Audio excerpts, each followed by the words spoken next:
Welcome back to next toppers commerce, जहां पर हम देश का भविष्य बनाते हैं। मेरा नाम है रोहित पुरुषवानी और मैं हूं सानिध्य सर। आज हम तुम्हारे लिए लाए बेटा ऐसी स्ट्रेटेजी जिसको फॉलो करके तुम 100 और 100 की रेस में बहुत आगे तक निकल सकते हो। देखो, तुम पहली बार 11th दे रहे हो, लेकिन हम हर साल इस प्रोसेस से गुजरते हैं, तो हमें पता है तुम्हें क्या करना चाहिए और क्या नहीं। तो खुद का दिमाग मत लगाओ, हमारी सुन लो।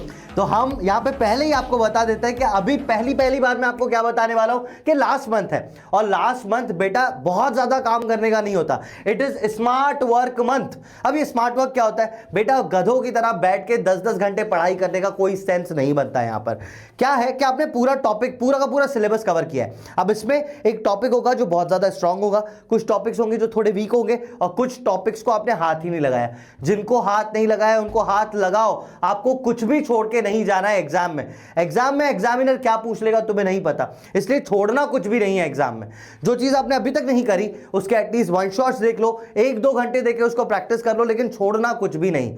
हाँ, अब इसमें जो स्ट्रॉन्ग सब्जेक्ट्स है और जो मतलब स्ट्रॉन्ग पार्ट्स है और थोड़ा सा जो थोड़े से वीक पार्ट्स है, इन सबको कंबाइन करके बहुत स्ट्रॉन्ग बनाओ। जो पढ़ा है उसको बहुत ज्यादा स्ट्रॉन्ग बनाओ ताकि उसमें गलती की गुंजाइश ही ना रहे, वहां कोई मार्क्स कटे ही ना। इसके बाद डेली शॉर्ट स्टडी टारगेट्स आपको रखने हैं। कंसिस्टेंसी मैटर करती है। देखो, आपको 8-8 घंटे 10-10 घंटे बैठ के गधों की तरह मेहनत नहीं करनी है कि कर भी रहा है और कोई एफिशिएंसी नहीं है, उसमें कोई फायदा नहीं निकल रहा उसका। तो आपको एफिशिएंटली अगर आप 3 घंटे रोज पढ़ते हो ना, पूरा दिमाग लगा के, डिस्ट्रैक्शन साइड में हटा के, तो लगता है मुझे ऐसा लगता है, ये मेरा पर्सनल प्लान है कि भाई अगर 3 घंटे में एफिशिएंटली पढ़ूं ना, वो मेरी 10 घंटे की पढ़ाई से ज्यादा बेनिफिट मुझे देके जाएगा। तो कंसिस्टेंसी यहां मैटर करती है, बहुत सारे घंटे पढ़ना आपके लिए मैटर नहीं करता। देखो, अब आता है कि देखो आखिरी मंथ बचा हुआ है, तो इसमें ये जो लास्ट टाइम सर ने बताया कि आखिरी मंथ में आप क्या क्या कर सकते हो, तो उसके अंदर आपको एक बेसिक चीज करनी चाहिए। एनसीईआरटी को लाइन टू लाइन आप एक बार रिवाइज कर लीजिए। क्या होता है जब आंसर शीट आती है ना, जब पेपर वालों के पास आती है, एग्जामिनर के पास आती है, वो कहीं ना कहीं एनसीईआरटी की लाइंस होती हैं। तो जब आप लिखोगे और उनके आंसर कीज मैच कर जाएंगी ना, आपके नंबर ऑटोमेटिकली बढ़ जाते हैं। ऑल्सो न्यूमेरिकल्स की प्रैक्टिस करिए, जितनी हो सके करिए और डेली करिए। उसका एकमात्र रीजन ये, जैसे कि आप क ख ग बोलना भूल चुके होंगे क्योंकि आपने प्रैक्टिस नहीं किया, उसी तरह से आपके न्यूमेरिकल्स की प्रैक्टिस करना भी जरूरी है। इंसान की टेंडेंसी होती है भूल जाना, तो आप इसको प्रैक्टिस करो, शार्प करो। प्रैक्टिस करने से क्या होगा ना, आपको अगर बोरियत फीलिंग हो जाए ना, कि यार मेरे को क्वेश्चन देखते हैं मुझे आंसर ओरली समझ आ जाता है, वो लेवल अचीव करना पड़ेगा अपने को, तभी हम पूरे में से पूरे नंबर ला पाएंगे। ठीक है, make short notes and formula list. देखो, ये पर्सनली मैं और हम सारे टीचर्स तो देते ही हैं, तुम्हें वन शॉट्स में भी मिल जाते हैं, इनफैक्ट हमारे बैचेस में भी मिलते हैं फॉर्मूला लिस्ट और उसके साथ ये शॉर्ट नोट्स। लेकिन आपको अपने हैंड रिटन खुद के भी बनाने चाहिए। नहीं हो, इतना टाइम नहीं है, तो आप इनके सहारे ले सकते हो जो हमने बनाए हैं, वरना खुद को बनाना चाहिए। आपको पता होना चाहिए मेरे चैप्टर में क्या क्या लिखा है और उसको मैं कितना क्रिस्प करके अपने लिए बना सकता हूं लास्ट मिनट रिवाइज करने के लिए। और solve previous year question paper as well as sample questions. ये क्या होता है ना, ये ट्रायल बॉल की तरह होता है कि आपको एग्जाम में ना शॉक नहीं होता है कि अरे यार ये क्या पूछ लिया। आपकी देखो, आप किताबें पढ़े जा रहे हो, टॉपिक पढ़े जा रहे हो, और वहां पे एग्जाम में आपको क्वेश्चन फेंक के मिल रहा है। आपको क्वेश्चन को एनालाइज करके आंसर करने की प्रैक्टिस या एबिलिटी को स्ट्रांग बनाना पड़ेगा, और वो क्वेश्चन आंसर सॉल्व करके ही हो सकता है। लास्ट मंथ में ये आपको जरूर करना चाहिए। और यहां पे मैं आपको ऐसी चीजें भी बताता हूं जो आपको बिल्कुल भी नहीं करनी है, व्हाट यू मस्ट अवॉइड। तो don't start new chapters now. ऐसा नहीं है, मैं आपको ये भी बोल रहा हूं कि कोई भी टॉपिक छोड़ना नहीं है। इसका मतलब ये नहीं है कि जो जो आता है वो सब साइड में हो गया और आपने नए वाले टॉपिक को स्टार्ट कर दिया। ये नहीं करना है। जो स्ट्रांग है, जो थोड़े से वीक है, पहले उनको स्ट्रांग करो, लेकिन छोड़ के कुछ नहीं जाना है। तो ये जो आखिरी टॉपिक्स आपके बचे हैं, इसको लास्ट टाइम में एटलीस्ट वन शॉट्स देके 2-3 घंटे आप दे देना, छोड़ना कुछ भी मत।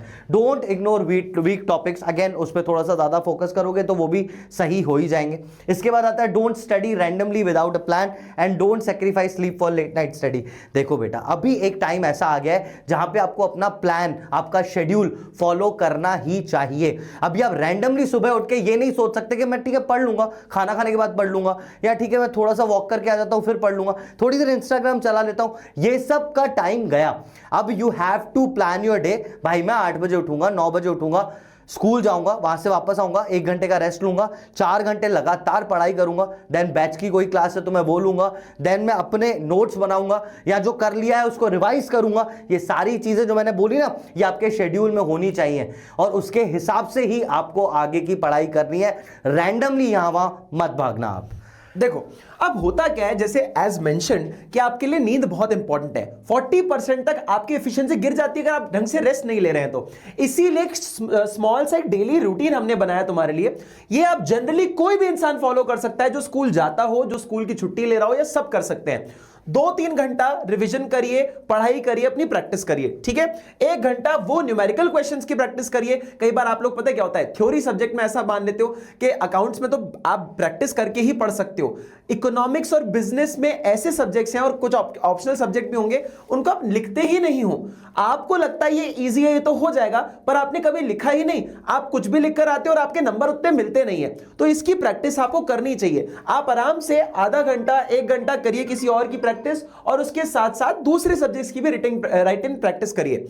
30 मिनट एरर एनालिसिस, ये बेटा कॉम्पिटिटिव लेवल पर भी इतना ज्यादा एम्फेसिस बताते हैं हम लोग। होता क्या है, आपने पेपर दे दिया, आपके नंबर आ गए और आप भूल गए उसको। क्यों? पेपर दे दिया, नंबर आ गए, बात खत्म। बात खत्म नहीं हुई है। कितने नंबर कटे, कहां पर कटे, कितना कटा, क्या क्या गलती कर दी जिससे कि मेरे नंबर काटे गए। अगर आप इसको नहीं एनालाइज कर रहे हैं टाइम टू टाइम तो दिक्कत होगी। आपको एनालाइज जरूर करना है, और रात को सोने से पहले आपको 15 मिनट रिवाइज करना चाहिए जो भी आपने डेली पूरा उस दिन पढ़ा होगा, और सुबह उठकर भी ये काम करना चाहिए। ये एक बेसिक रूटीन होना चाहिए किसी बच्चे का। और आखिरी बात कि यार ये लास्ट मंथ है, और यहां पे मैं आपको सच बता रहा हूं बेटा, अगर अभी तक भी आपने बहुत ढीले ढाले तरीके से भी पढ़ाई की है ना, आप थोड़ा सा यहां पे अगर ज्यादा फोकस कर लेते हो, मैं आपको बताता हूं कि आखिरी टाइम बहुत ज्यादा मार्क्स को गेन करने में बहुत ज्यादा मदद करता है। लास्ट टाइम की स्टडीज आपके मार्क्स को बहुत ज्यादा, अगर यहां पे है ना एवरेज पे हो आप, तो आपको टॉपर बनने से नहीं रोक सकता सिर्फ आखिरी मंथ का ये प्लान। यहां पे मैं आपको बस इतना ही बताना चाहता हूं कि वीक टॉपिक्स को कुछ भी मत छोड़ना, ठीक है। और जो आपके मॉक टेस्ट हो रहे हैं, जो आपके स्कूल में टेस्ट हो रहे हैं, जो आप सैंपल पेपर्स लगा सकते हैं टाइम के साथ। एक सैंपल पेपर आपको 2.5 या 3 घंटे में खत्म करना है, तो टाइम के साथ उसको घड़ी रखना सामने, फिर स्टार्ट करना उस पेपर को, और 3 घंटे में खत्म करने की कोशिश करो। these things will literally blow up the marks that will be coming in your final exams। और हेल्दी रहना बहुत जरूरी है बेटा। अच्छा खाओ, बीमार पड़ने का कोई टाइम नहीं बचा इस बार में। आपकी मेहनत बहुत हो गई और आप बीमार रह गए ना, आप फुल एफिशिएंसी पे, फुल पोटेंशियल पे अपना पेपर नहीं दे पाओगे। अच्छे से अपनी हेल्थ का ध्यान रखो, सो टाइम से डिसिप्लिन रखो, क्योंकि पेपर में जब आप, अगर मान लीजिए आपको 9 बजे नींद आ रही है और 9 बजे आपको पेपर देने जाना है और आपको उसी टाइम पे बहुत एक्टिव रहना है, ये काम नहीं चलेगा। डिसिप्लिन रहो, और उसके साथ साथ अपनी प्रोसेस पे ट्रस्ट करो भाई। अगर तुम्हें खुद पर विश्वास नहीं है ना, तो किसी को भी तुम पर विश्वास नहीं होगा। आप बस इतना फोकस जरूर रखना। मैंने आपको पहले भी बोला है कि डरना नहीं किसी के भी पैरों की नाप से, आखिर में पुण्य जीत ही जाएगा पाप से। गीता में कृष्ण ने कहा अर्जुन से बस यही, पहली लड़ाई जीतनी है अपने आप से। तो आप ये कर लो। All the best for your exams. We hope आपके एग्जाम्स बहुत अच्छे जाएंगे। All the best for your exams. All the best guys, and we wish you all the very best. हम तो तुम्हारे साथ खड़े ही हैं। अभी कुछ स्पेशल सीरीज और आने वाली है, मतलब एक छोटा सा हिंट दे दिया मैंने। अरे नहीं, वो नहीं देना था अभी, बट कुछ ना कुछ आने वाला है, सब आपके लिए रहेगा। तो wish you all the best, और तुम्हारे साथ हम भी लगे हुए हैं। जितना कॉन्फिडेंस तुम्हें खुद पर है, उससे ज्यादा हमें तुम पर है ना। तो ऑल द बेस्ट गाइस। तुम्हें मेहनत हमारे लिए भी करनी है, अरे ठीक है। तो all the best for your exams. मिलते हैं अगले किसी लेक्चर में, तब तक के लिए take care everyone and bye bye.